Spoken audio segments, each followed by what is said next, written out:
Flooding scenes in Africa show how vulnerable the continent is to climate change, even though it is the lowest producer of greenhouse gas emissions in the world.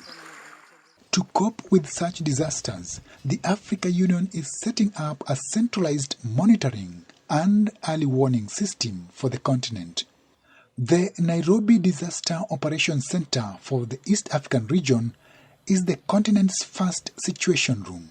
Council of the Ministers with the member states sat and said we need to have a disaster operations center based in Nairobi, which will focus mainly on early warning systems.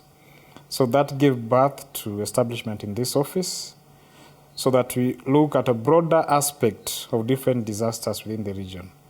The center, located at the IGAD Climate Prediction and Applications Center, uses the East Africa Hazards Watch.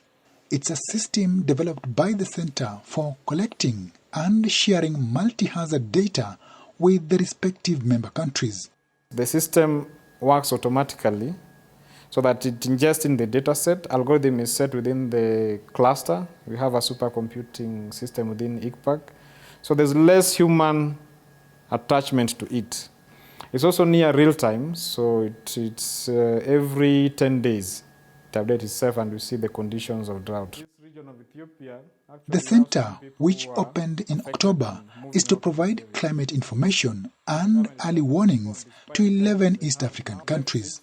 Officials say local communities must be ready to respond quickly to save lives and minimize damage. So we must equip the communities themselves to be able to respond to a disaster in its first hours at least. And so I think we owe it to them to set up this early warning system and ensure that it's functional and that people who are vulnerable to disasters are able to access that information in a timely way to save lives and property.